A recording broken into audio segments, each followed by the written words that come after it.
What's going on? Oh, hey, you brought your wife back. This your wife? I love it. I love it. The gentleman here just said he's going to talk to his wife. Hello, my sister. Your husband was here taking up all the gems. I think he said that. I think he said y'all gonna come to Black Women Sell Live. Did you say that? Yeah, I did. Okay. You gotta talk to Mika. Get your ticket. Yes, I love it. I love it. He was here for so long earlier, just enjoying the show and everything. Amazing. All right, you guys. So we are in our era. The fellas are in the hot seat today. Definitely. The fellas are in the hot seat. Okay, but he's what? The wife is here. Yes, I love it. Okay, awesome. So give us your name, what you sell, your revenue last year. Okay. So, yeah, my name is Curtis Wilson from Huntsville, Alabama.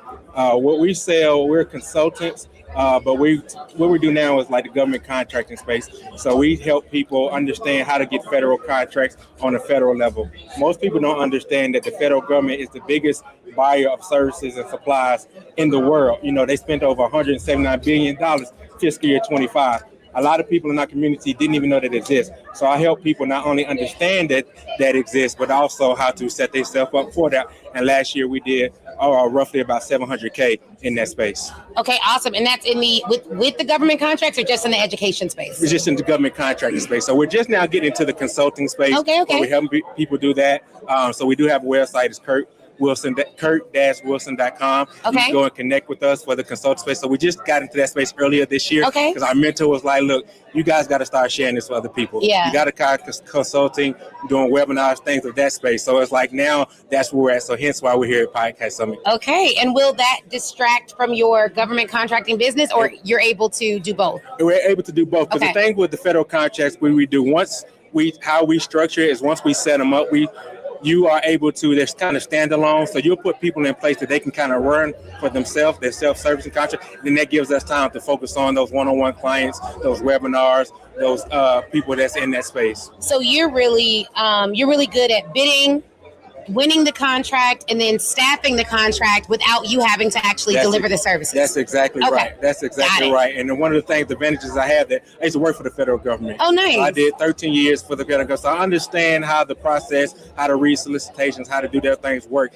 And most people think that you have to either be part of the government or you got to do those certain things to even bid. But please understand that the federal government buys everything. So whatever you're selling, whether it's a service or product, I'm sure there's a solicitation out there for you. Definitely. And then how do you think, because a lot of people are saying like, oh, well, I can't sell to the government anymore because, you know, Donald Trump's in office and he doesn't, and the minority set-asides are gone. And has any of that affected your revenue, or is your revenue up from last year? Yeah, so that has not affected. They're still bidding. There's still opportunities out there. So don't let the current administration, whatever that current administration has going on, they're still spending dollars. Yeah. You can go to, most of your websites, your federal website, and see what agencies and what they're bidding on. As we get into the fourth quarter year and fiscal year end, you can see what they're gearing towards, but they're still spending dollars. As far as the set-asides, most people think that you have to have set-asides to qualify for business. You don't. As long as you're a small business, you can still qualify for bids. And even if you don't, you can do what they call like subcontract or joint ventures with companies and provide a service to them as they provide that to the federal government. I love that. Yes. Do you have a YouTube channel? I do have a YouTube channel. I do have a YouTube channel. I love that. Ask the wife. I got a YouTube channel. Right. No. I do have a YouTube channel. So YouTube channel is just my name. It's Kurt Wilson. It'll come up. But I'm on social media, which is Kurt Wilson on all platforms. Type in Kurt Wilson Huntsville because most of the people, there's a lot of Kurt Wilsons out there. Okay. But just type in Kurt Wilson Huntsville, you'll find. But the easiest way to find me, connect with me, would be on our website, which is Kurt-Wilson.com. Okay. So I actually have a YouTube channel because one of the things that I would say is in the education space, people are first trying to vet who they buy from. Yes. So they're going to search Google, they're going to search YouTube, they're going to search Instagram. And for what you do, I think long form content will be great because all of the fears that people have about, okay, their main fears is too complicated. I don't have certification. I don't think we can do it under this administration. I can't get any minority set aside. I have a lot of friends, not friends, but colleagues and clients that were in DC, and they did lose pretty significant contracts that they had under this administration, and it was pretty devastating. Like, we did an event in DC, it was not good. So if you're saying, okay, but you don't need that, And there's ways to do that, and you can rebid. Now, I think what was happening is a lot of times they had very large agreements and contracts that were renewing every year without any question, and that questions finally came up. There you go. So that's really what was happening, and so they weren't constantly soliciting and bidding on contracts and building their pipeline. And the same thing happens with corporate, where you have a long-standing client. They've been giving you $300,000-$400,000 a year, but you haven't been getting anything else. Right. And if that one contract goes, then there you go. Right. And so I think that you should be answering some of these objections in long form content via YouTube. And then I would have a very simple funnel. I would assume for your education business, if you do the YouTube, you're telling people about your business. So that handles that. Right. That's free.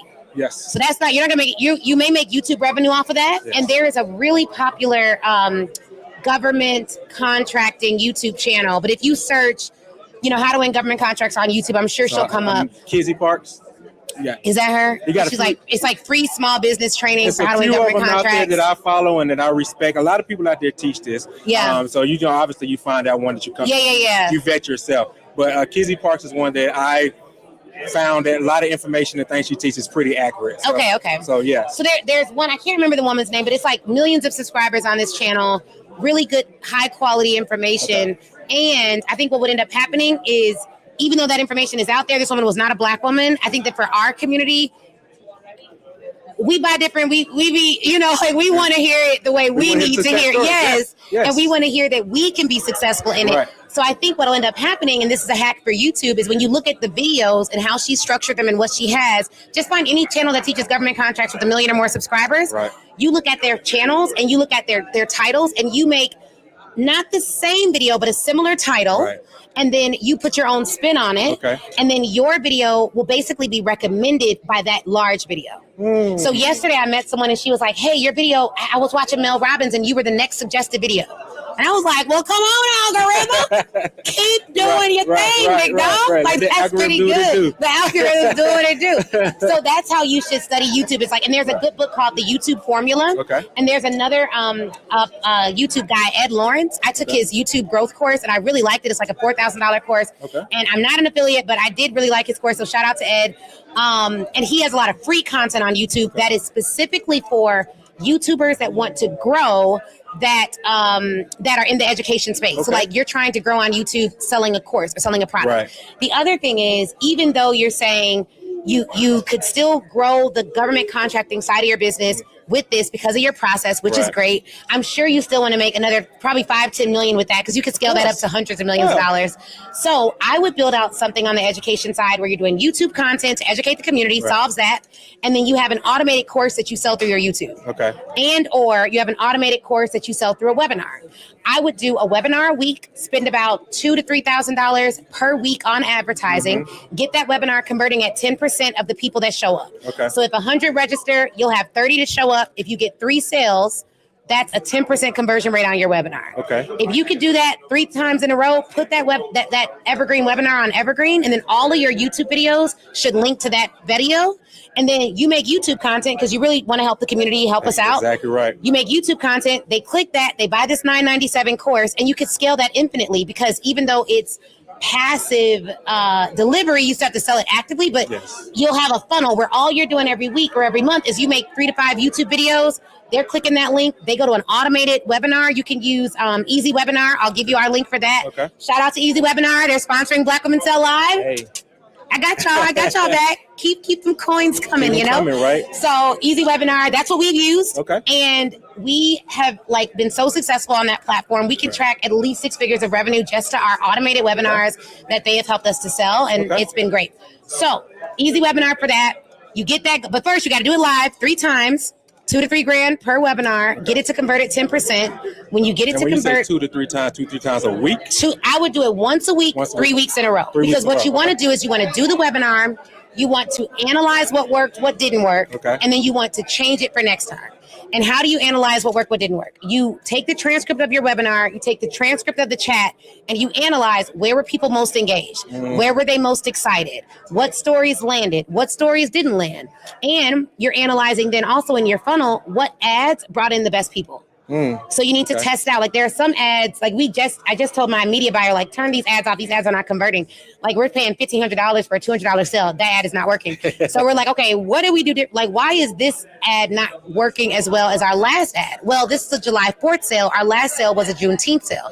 Juneteenth resonates deeply with Black people. July 4th don't. They probably like, why she running a July 4th sale? We ain't been free $250. You know what I mean? So it's like, I get it. Like just, it may be a mismatch in messaging. It could be any of that. So I'm like, okay, turn those ads off. So similarly for the webinar, if you run an ad that says, learn to land government contracts for free, that's going to attract people that ain't going to buy nothing. Because they just, all they see is free and government. They like, oh, I could get benefits. No, we're not talking about that. We're talking about something else. Totally different. We're not talking about that, okay? Totally different. So you want to make sure your messaging is like how lawyers, doctors, and engineers can land government contracts from expertise they already have. Yeah. That hook is going to get you a higher quality audience. Our best performing ad is an ad where it's my picture, because I work with Black women. You can't tell Facebook, give me all the Black women. But if you put a Black woman on the image, Facebook will send your ad predominantly to people who resonate with that image. Okay. Then it's like, it calls it out. Lawyers, doctors, engineers, professional services providers. Like that language versus entrepreneurs gets us a higher caliber person. And so we're testing. When I think of an entire funnel, Sean, I'm going to go to the whiteboard. Okay. So when I think of an entire funnel,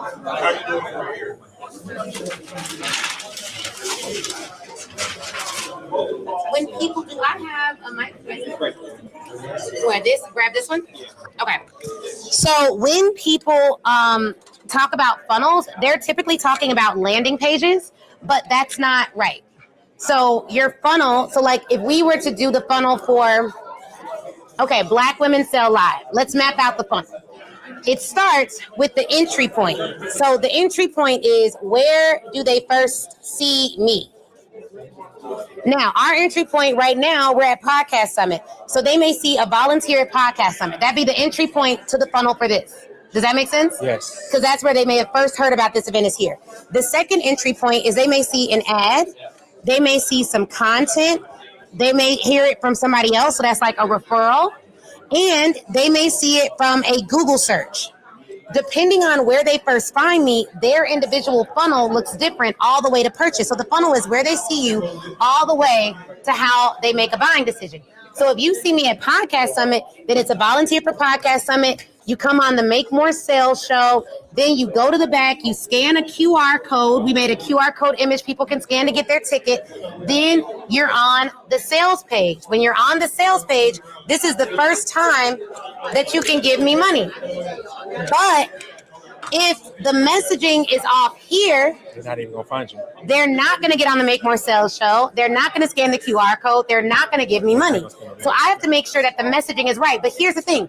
I want my messaging to do two things at all times. I want my messaging to weed out the wrong people. That's important. That happened today. So I want my messaging to weed out the wrong people, and I want my messaging to attract the right people every single time. But if people don't feel nothing at all, wrong message.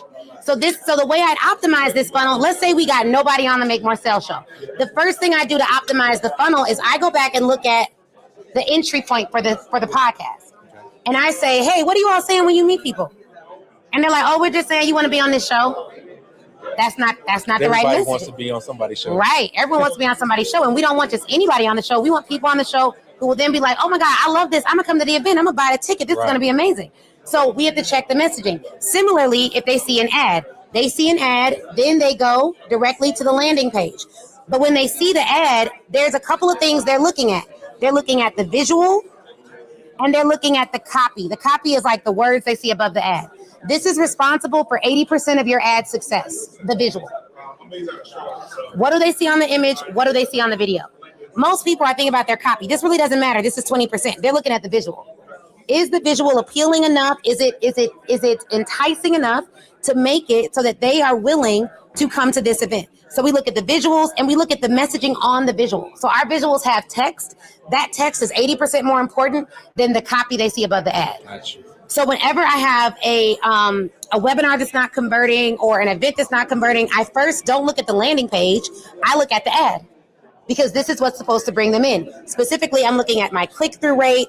I'm looking at a couple of different stats here. I may be looking at my cost per lead if it's a free event, or I'm looking at my cost per sale if it's a paid event, because it may not be worth it. So if we're paying $1,500 to sell a $200 product, that's not necessarily worth it to me. It might be worth it because of what we sell on the back end of it, but for the most part, we like to be at around we want to be 3 times what that cost is of the product or below. Okay. So we'll pay up to $600 to sell a $200 ticket. We're okay with that. The math's on that. Okay. But it shouldn't be that high. And the better we can get the ad, the lower that cost per sale will be. So what you're trying to do with your webinar is you're trying to go from ad to landing page, which is free. Then you'll have your upsell page. Then you'll have your registration page. You want to make sure that on the landing page, after that, you have an upsell for $67. That upsell is going to help cover some of the ad spend. It won't cover all of it. Maybe in the beginning it might, but typically I want to cover a third of my ad spend or maybe even half of my ad spend with whatever upsells we have here. Gotcha. So you're optimizing all of these parts, because then you have the registration. And after the registration, then you got to get them to actually show up to the webinar. This is where you have to analyze how many people buy. On a webinar, if you could do between 5 to 10% of cold traffic, that's really good. Now, you're only going to get 30% of people who register to actually show up on a good day. Right. It may be 15 to 30%. So when people are like, oh, I got 10 people registered, nobody showed up. Of course. Yeah, because that's only 3 people. Right. And that's low numbers, so it's going to be hard to like make a decision off that. Right. So if you can optimize all of this, and you can make this webinar convert it 5 to 10%, really 10%. I like it 10% before I put it on Evergreen. Then this is great, because all you have to do on your YouTube videos is push them to this webinar, and then that'll do the selling for you. And you're only focused on one additional thing outside of your core business. And you're still able to help people for free, because then your funnel will be content. It'd be the YouTube to the webinar. After the webinar, they would buy the course, and then that could be it. Or you could decide, for people that buy the course, once a quarter, you decide to have a sales call where you offer them some like fractional strategy work at 5 to 10K a month. And then that could be worth it. Even better if you don't have to do the work. Like, even better if you have other people who could serve as their like chief sales officer or fractional advisor, or you have any done for you where we will apply for these bids for you. We'll do a done for you offer, which would be incredible. If you have anything like that, then I would definitely have a 10K, 5K, 10K done for you. I'll do 5 bids on your behalf, 10 bids, no guarantee of success, but like 5 to 10 bids just so you don't have to go through the process at all. That would be incredible. That would be so good. So when you talked about earlier, you talked about doing the 3 webinars and to get the analytical information from those 3 webinars. Initially, the ones that I do consecutively week. And when did I start gathering that data and applying it? Is it after the first webinar, or do I wait till I do all 3? And no. After the first. So every webinar you want to test for a, where you want me to put this, Sean? Like right here? Every webinar you want to test for how you can optimize. Awesome. Okay. So it may be like, but you have to figure out where it's broke. So if I'm looking at my webinar and I'm like, okay, well, I ran the ads and people registered, but nobody did the upsell. Then that means the ad was attracting people, but it was the wrong people. So now I'm looking at my messaging. If I run the webinar and nobody registers, then the ads aren't even doing their job. They're not designed right. They don't look appealing. They're not stopping the scroll. And I forgot what it's called, but there's a way on Facebook for you to actually check the data behind how many people are actually stopping the scroll. And you could see how many people, you know how there's an ad, you only see the first 3 lines? They give you the data for like how many people click see more.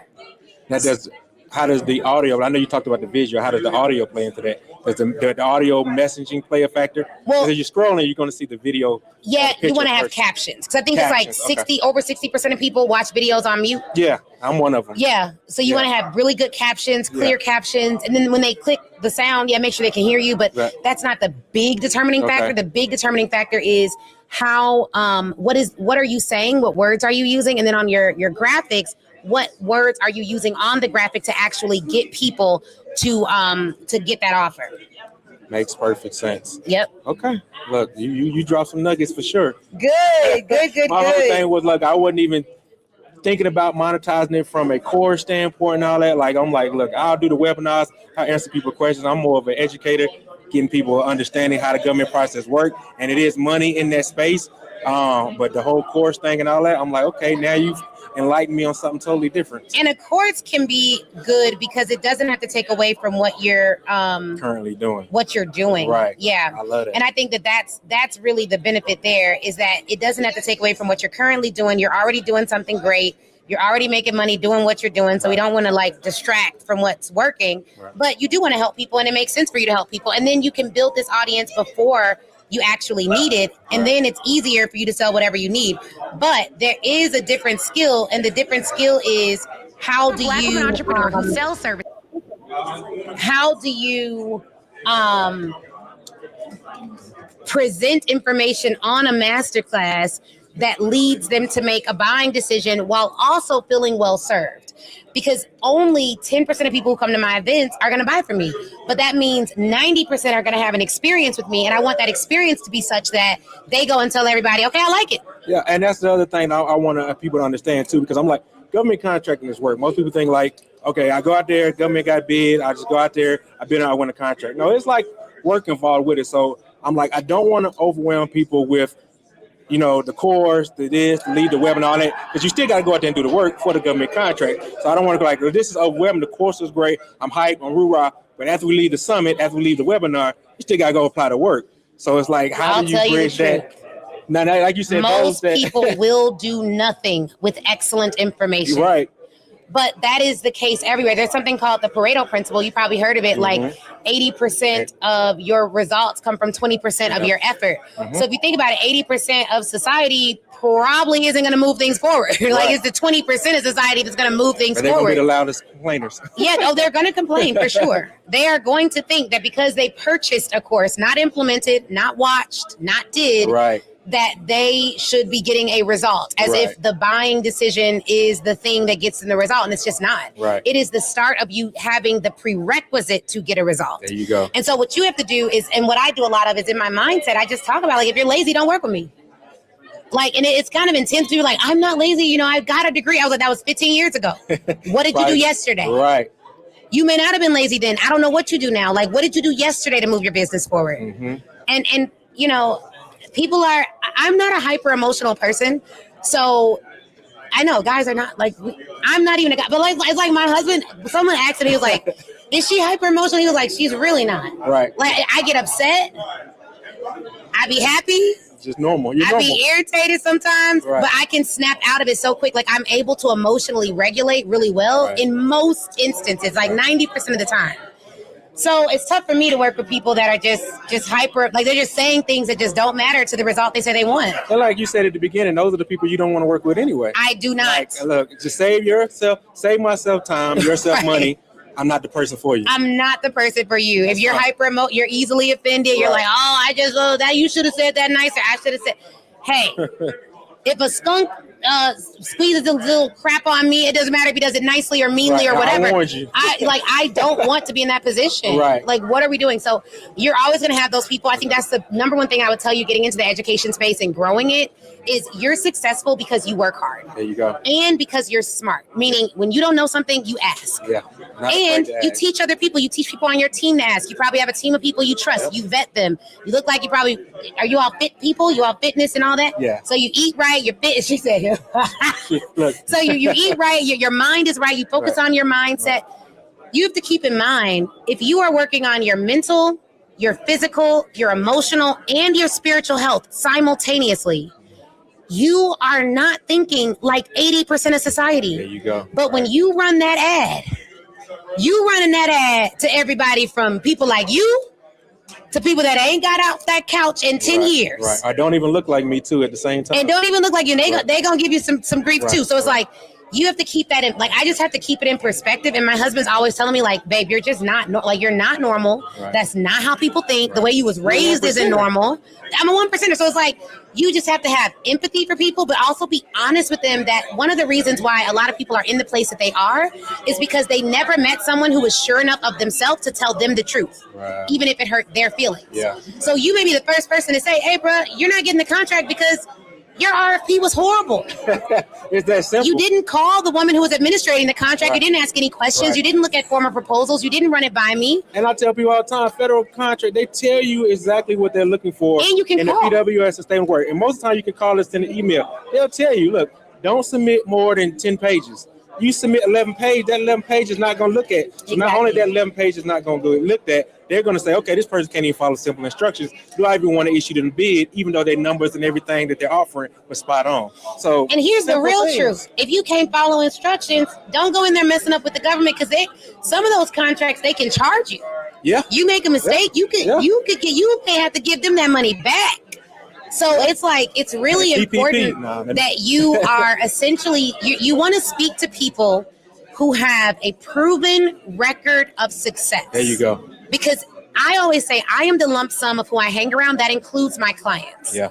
So I don't even want clients that aren't aiming for excellence. There you go. And we restrict access based on investment. So our clients, we have a program in our mastermind. Everyone's over $500,000. So we have a group chat. So we talk like every day, and we're talking about different things. The last message in there was about how we could invest in Anthropic before they go public.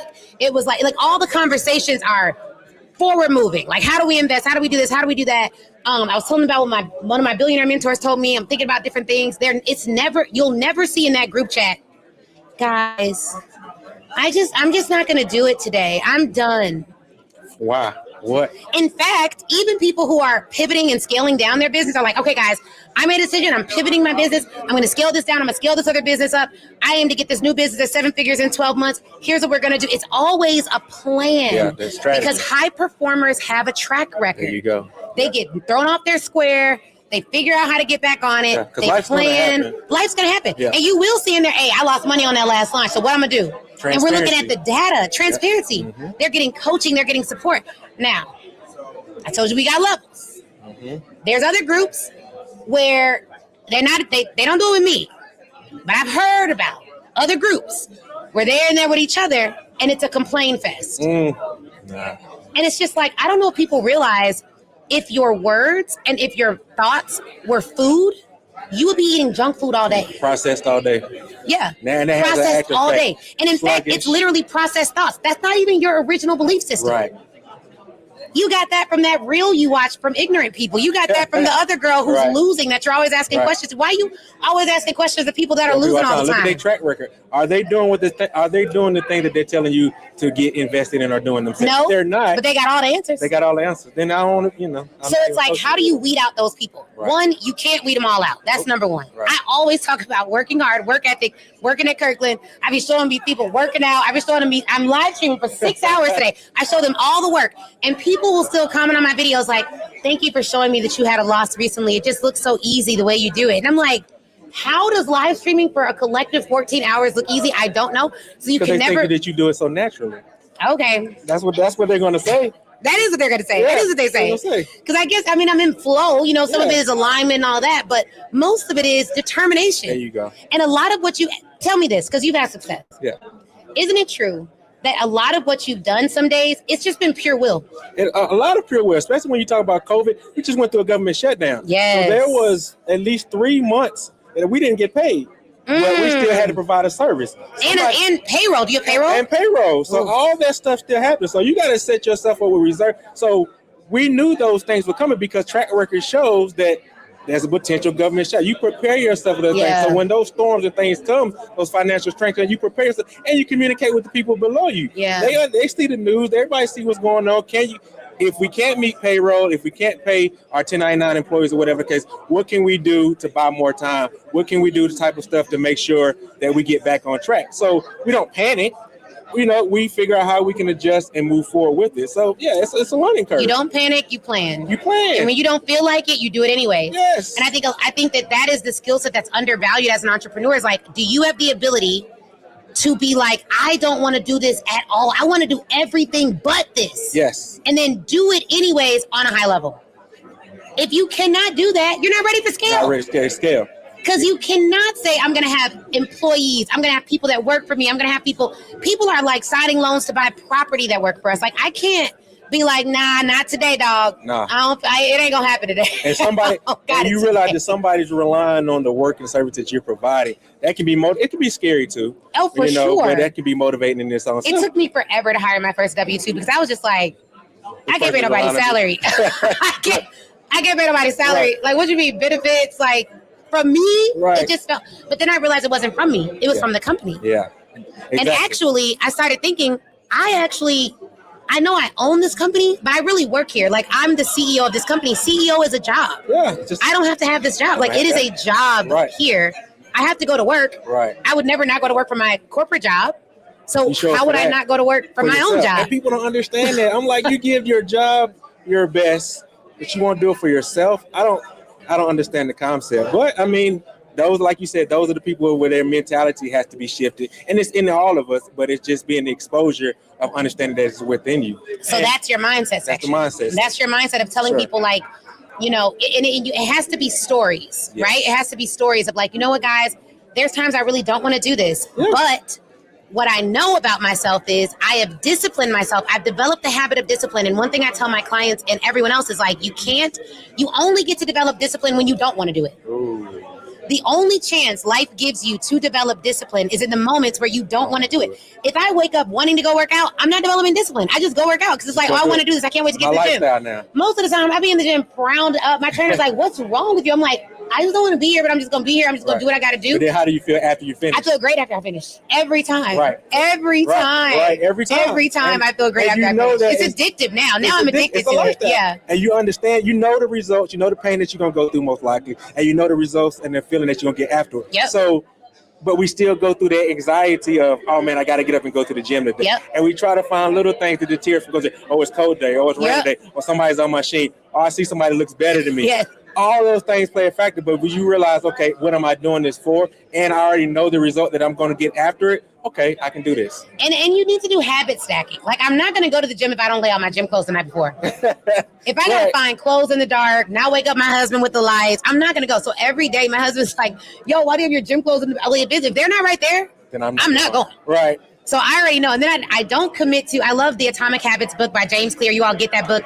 He says in the book to habit stack. So I know for a fact, like, sometimes I can't be like, I'm going to go to the gym and have a good workout. But if I put on my workout clothes, I know I'm going to go to the gym. So all I do is wake up and I'm like, all I got to commit to is put on my workout clothes. Yeah. That's it. Look, I tell people the hardest thing in the gym is working through those front doors. Yes. Once you're in now. You're going to work out. You feel like all eyes on you. They're really not. But all eyes on you now. Now you got to put in results. Now you got to put in results. But it's not bad. So that's the same thing. So talk about that in your content. Okay. Talk about, you know, you have to be developing 4 things at all times. Talk about the fact that it's going to be difficult, but here's what happens on the other side of you learning this. And give them a roadmap so that they don't give up. So say you're going to land your first contract. Like, on average, it takes 6 months to land a corporate contract for most people that we've worked with. Right. If they land it. Yeah. Most people give up before they land it. So they're pitching every week. They're having their sales calls. They're moving forward to the next call because it's typically a 3 to 4 call close.